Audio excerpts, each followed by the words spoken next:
Digong ay NPA. Kung kay Lord siya pupunta. Hindi, magpaalam muna siya kay Lord, Ma'am Nerissa. Lord, are you there? Stupid God. O, doon ka sa impyerno. O, magsabong sila doon ni San Pedro. O, gusto ko nga si Digong at si Atong Ang magsama eh. Si Atong ang manager, si Digong ang sabungiro. O, ito na mga kababayan. Maniwala ba kayo na si Digong ay NPA? Yeah? Maniwala ba kayo na si Digong ay NPA? Yun lang. Ma'am Ebon, maraming salamat sa yung 490 Hong Kong dollar super sticker. Thank you so much po, Ma'am Ebon. Yeah? O, ito ha. Patunay na si Juma Season at si Digong ay magkaalyado noon at planado na nila yan na sirain ang Pilipinas. Kaya hindi ba kayo nagtaka mga kababayan? Maminda Buat, maraming salamat sa yung 7 Canadian dollar super sticker. Thank you so much. Naniwala ba kayo mga kababayan na planado na talaga ni Digong na sirain ang bansang Pilipinas? Ako naniniwala ako. Bakit? Sa dinami-daming bansa na pwedeng kaibiganin ni Digong, bakit ang China pa na komunista? Ano bang ibig sabihin ng komunista? Ang komunista, yan po yung mga grupo na ayaw sa gobyerno. Komunista. Sa Pilipinas, meron ba tayong komunista? Meron po. Si Juma Season. Sino si Juma Season? Siya po ay ang NPA. Ito ha. Pakita ko sa inyo. Bago si Digong tumakbong presidente, advisor niya si Juma Season. Si Juma Season po ang leader ng NPA o mga rebelde. Ito na. Patunay ito, mga kababayan. Naku, mag-iyakan na naman mga DDS dito. Ito ito na. Alam na ng mga tao, sir, sabi ko, this will be the first time in the history of our country na merong leftist to president. Alam ng mga tao, sir, na this is the first time na meron sa ating bansa na the first leftist president. So, ibig sabihin ng leftist, makakaliwang grupo. Kaya pag sinabi ninyo ngayon, rebelde ba talaga si Digong? Yes. Yes. Gusto niyo makita pang isa? Noon, ito. Si Duterte naman, na dati kong estudyante sa Lyceum, she has many nice things to say about me, and I also have many nice things to say about him. You know? Duterte, maluwag yung mga sabi niya, yung kapag akong presidente, isang paa ng NPA nasa Malacanang. No? Rinig niyo? Kapag ako presidente, isang paa ng NPA nasa Malacanang na. Kasi ang totoo, rebelde naman talaga si Digong. For coalition. Kayo naman yan, may initiative na nanawagan na handa kayo makipag-coalition at nagpakita ng pagka-unawa sa programa ng MDF. Kaya sa oras na kayo na yung mananalo, ay dapat yung mga kinatawag natin, kalagagat, magkita-kita na. At kung ano naman, sumingit yung pandaraya, ay lalong rin. May patayan para magkita-kita at magkaisa ang para labanan yung mga mandaraya. Ay hindi sila magtatagal sa pangyarihan. The trend is there, no? Yes, sir. I will follow the pattern of socialism sa government.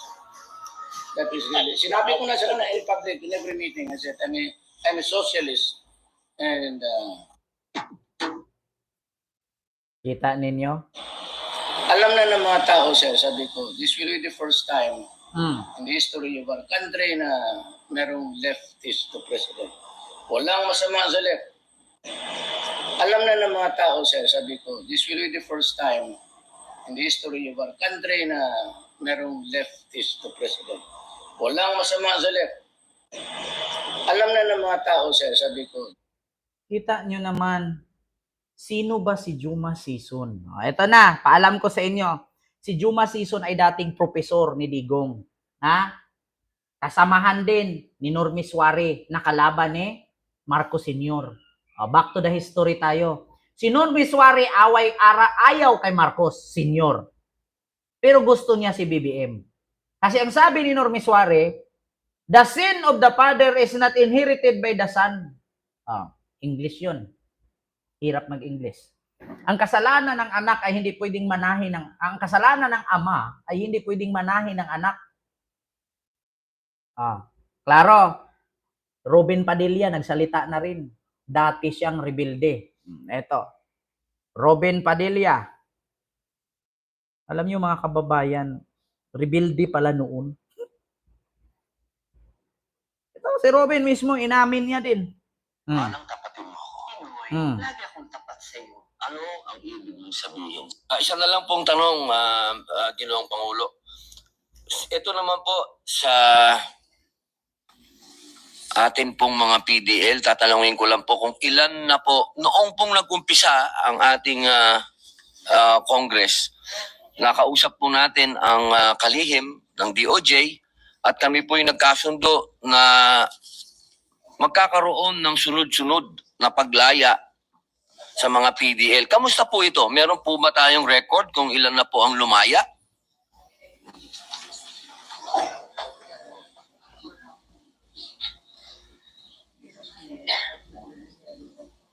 For the past 2 years, 16,000 na po ang napalaya. Oy, salamat Jess D. Maraming salamat. Hindi ito. Pero actually, ito po ay nagkwento po talaga siya dito na dati siyang nakakulong. Ayan, Moment Cooking Vlog, maraming salamat din po. Thank you so much po sa iyong palipad po. Thank you so much. At kay Jess D, maraming salamat. So ito, Robin Padilla. Umami na. Ayaw ko na nga sa mga ganyan dapat eh. Ay, Diyos ko. Manang tapatin mo ako. Lagi akong tapat sa iyo. Ano ang ibig mong sabihin sa Mindanao? Ang pangalan ko, ang may ibig sabihin sa Mindanao. Pangalan? Kaini. Ay, Infrastruktura. ay, Ay, ka-coffee, magandang araw po sa inyo, Luzon, Visayas at Mindanao. natatandaan lang po namin na sinabi ni PRRD na malinaw Coffee, ito na. Itong mga DDS talaga ginagawa ng pulis ang order sa kanila. Hmm. Kaya po namin kayo nirirespeto, sir, dahil yun ang sinabi ng boss namin. Yun lamang po, sir. Sana napakasakit isipin. Ito pong bagay na ito, parang pati itong ambassador. Ay, ka-coffee, magandang araw po sa inyo, Luzon, Visayas Pakinggan ninyo si Mindanao. Coffee, ha? Ito na. Itong mga DDS talaga nagkakabulgaran na talaga dito Si Robin Padilla nagsalita na, ladies and gentlemen, ang senador ng Pilipinas, ano pa siya dito? Presidente siya ng PDP laban, abay nilaglag niya na yung kanyang mga kasamahan dyan sa PDP. Kumbaga si Robin, wag na tayo magpatumpik-tumpik pa. Sabihin natin ang totoo. Ayan, ginamit lang nila si Digong, or in short, ginagamit lang nila si Digong para makakuha ng audience sa kanilang mga kampanya. So ngayon, Natatandaan lang po namin na sinabi ni PRRD, isipin din natin kung ano itinanim ni PRRD sa bansang ito. Ako po, sa inyong lahat, pasensya na po. Ako po kasi kailangan namin. Tuloy ko muna po sa English. Yan ba talaga ang kapalaran ng mga presidenteng lumalaban sa komunista? Isang in-exile, at isang sinurrender? Ano ba po talaga itong bansa natin? Tayo po ba'y demokratiko talaga? Tayo po ba'y under control ng komunista? Gusto ko naman pong iparating sa lahat na wala na po dito si Pangulong Rodrigo Roa Duterte. Ito pong mga pinag-uusapan natin, ito po ay pagsuporta lang namin kay Senator Amy. Pero alam niyo po, sa ating mga magigiting na panauhin dito, napaka-ironic lamang po na alam naman po natin lahat, batid natin lahat, nadadalawang pangulo lang po ang lumaban sa komunista. Una, si Ferdinand Marcos Sr. Ano po ang nangyari? Inalis natin sa bansa. Ang sumunod na lumaban po sa komunista ay si Pangulong Rodrigo Roa Duterte. Ang tanong ko lamang po sa PNP, hindi ko po kayo hinuhusgahan. Hindi po ba nyo tinanong man lang sa mga nag-uutos po sa inyo kung bakit natin dadalhin sa The Hague ang ating dating Pangulo? Na alam naman po natin na buhay ang Communist Party sa Netherlands. Alam naman po natin na hinihingi natin dati na i-transport dito si Joma Sison, dalhin dito sa Pilipinas. Pero nagkabaliktad po, ang tinransport natin ay yung dating Pangulo natin na lumaban sa komunista. Ito lamang po, tanong ko, bilang ako po'y dating rebelde. Hindi ko naman po yan pinagkakaila. Hindi ko po maintindihan kung bakit tayo po ay nag-submit dito sa mga tiga-Netherland. Alam niyo, sa totoo lang mga kababayan, ito na, inaamin na ni Robin. Kaya nga, pinakita ko sa inyo ngayon mga kababayan, si Digong, dating profesor niya, si Joma, isang rebelde. Si Robin, inamin din na dati siyang rebelde. So ngayon, buboto niyo pa ba? Bukod nga kay Robin, meron pa nga tayong isang senador dyan, bayaw, drug lord eh. Buboto nyo pa ba? Alam niyo, sa totoo lang, kahit anong gagawin ninyong hearing dyan sa Senado, sa pinangunahan ni Amy, walang mangyayari. Mahirap kasi yung pupunta ka lang sa West Philippine Sea, tapos kakanta ka doon ng Bayang Magiliw. Number 1 senador ka na. Diba? Yun, kitang-kita nyo mga kababayan, umami na si Robin na isa din siyang rebelde. Ito, pa-continue. Naman po natin, kahit ito itanong ninyo, ako po ay palagi dyan sa Utrecht, kasama po si Joma. Hindi ko po yan dinideny. Pero nakakagulat lamang po na dinala natin doon ang dating Pangulo. Yung po ba, hindi po ba alam ng PNP na karamihan po sa mga dumadating na pera sa komunista, sa mga terorista, ay galing po sa abroad. Yan po yung mga tanong na kailangan ko po sanang itanong sa inyo at marinig ang mga sagot ninyo, pero naubos na po ang oras natin sa paikot-ikot. Ako po ay gusto ko pong iparating sa inyo ang kalungkutang napakalalim sapagkat sama-sama. Ngayon, sasabihin ninyo si Isko Moreno, tuta ni Joma. Bakit si Robin inamin niya ngayon pabalik-balik siya sa Netherlands? Makipagkita kay Joma. So, ibig sabihin, Robin, alam mo si Laila de Lima. So, ibig sabihin, hindi ka pala kalaban ni Laila. So, kakamping ka pala, hindi ka pala maka-Duterte. Kasi alam ko si Joma at si Laila de Lima magkalapit na magkamag-anak yata yan sila, magbayaw, magpinsan. Correct me if I'm wrong, comment. So ngayon, halatang ginamit mo lang pala talaga si Digong. Actually, hindi mo naman ginamit si Digong kasi ang profesor ni Digong, si Joma, si Digong naman ang profesor mo.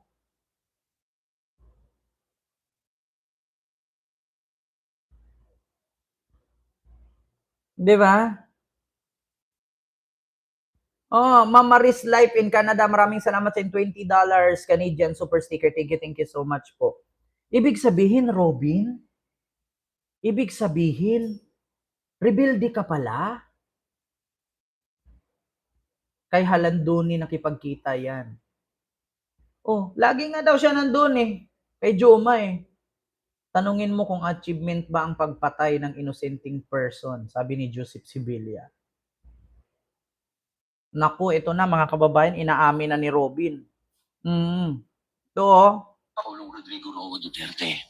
Ito pong mga pinag-uusapan natin, ito po ay pagsuporta lang namin kay Senator Amy. Pero alam niyo po, sa ating mga magigiting na panauhin dito, napaka-ironic lamang po na alam naman po natin lahat, batid natin lahat, nadadalawang pangulo lang po ang lumaban sa komunista. Una, si Ferdinand Marcos Sr. Ano po ang nangyari? Inalis natin sa bansa. Ang sumunod na lumaban po sa komunista ay si Pangulong Rodrigo Roa Duterte. Ang tanong ko lamang po sa PNP, hindi ko po kayo hinuhusgahan. Hindi po ba nyo tinanong man lang sa mga nag-uutos po sa inyo kung bakit natin dadalhin sa The Hague ang ating dating Pangulo? Na alam naman po natin na buhay ang Communist Party sa Netherlands. Alam naman po natin na hinihingi natin dati na i-transport dito si Joma Sison, dalhin dito sa Pilipinas.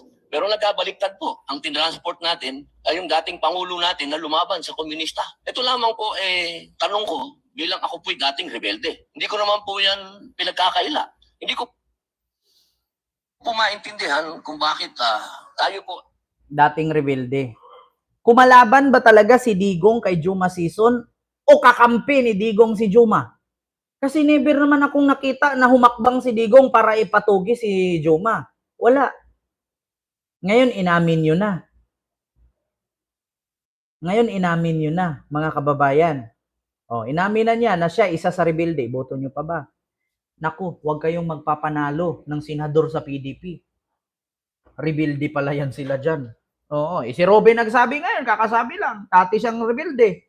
O baka ngayon, may connection pa siya ba't pumunta siya ng Netherlands? Anong rason? Hindi naman siya abogado doon.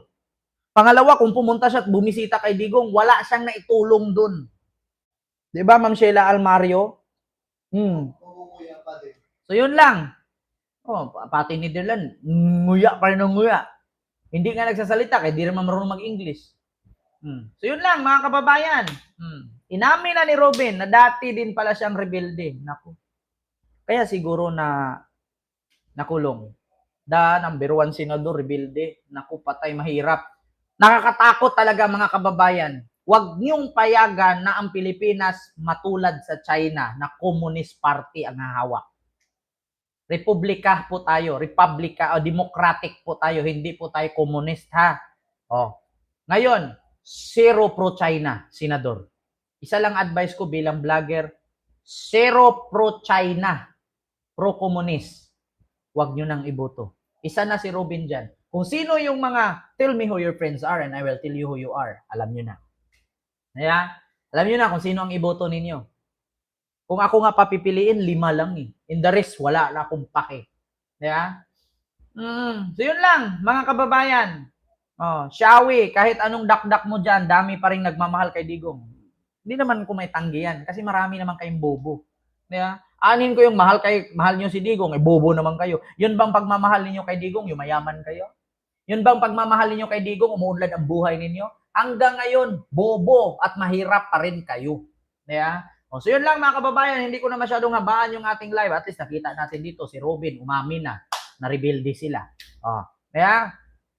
Mga DDS, huwag niyong ipagmayabang na marami kayong nagmamahal kay Digong. Kasi yung pagmamahal niyo kay Digong, hindi niyo ikakayaman yan. Si Digong mamatayang billionaire, kayo mamamatayang worker. So yun lang, maraming salamat and see you next live. God first. Thank you. Bye-bye.